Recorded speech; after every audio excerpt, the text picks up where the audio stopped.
नमस्कार.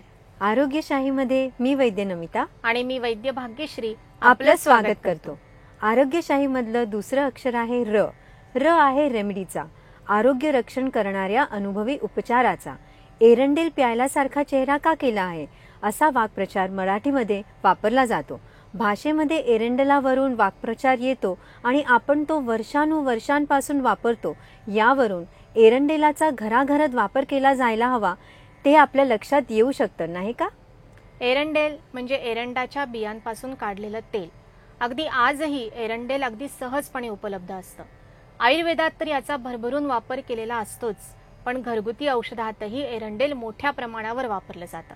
खरं तर एरंडेलाचे अनेक फायदे असतात आणि वेगवेगळ्या रोगांवर वेगवेगळ्या प्रकारांनी एरंडेलाची योजना केली जाते.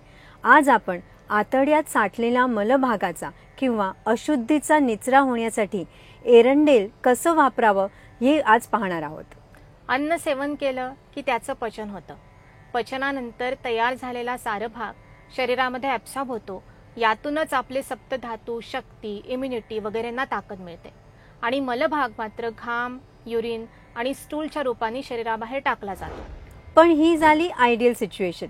प्रत्यक्षात मात्र आपलं चुकीचं खाणं पिणं, मानसिक ताणतणाव, वेगांचा अवरोध, जेवणाच्या तसेच झोपण्याच्या सायकलमध्ये झालेले अनैसर्गिक बदल, कृत्रिम पद्धतीने तयार केलेल्या औषधांचं सेवन अशा अनेक कारणांनी ही प्रक्रिया 100% पूर्ण होतेच असं नाही.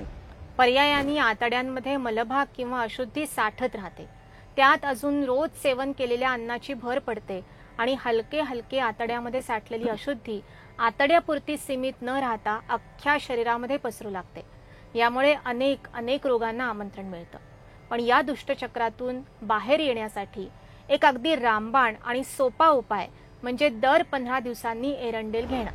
8-10 वर्षांच्या बालकांपासून ते सिनियर सिटीझन पर्यंत सगळेजण ही रेमेडी घेऊ शकतात.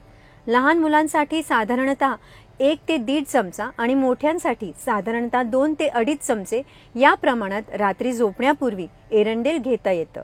दुसऱ्या दिवशी सकाळी थोडी लवकर जाग येते आणि 2-3 वेळा जुलाब होऊन पोट साफ होऊन जातं. कदाचित 2-3 पेक्षा जास्त जुलाब झाले तर पुढच्या वेळेला एरंडेलाचं प्रमाण थोडं कमी करावं आणि अगदी एखादा जुलाब झाला तर प्रमाण थोडं वाढवावं.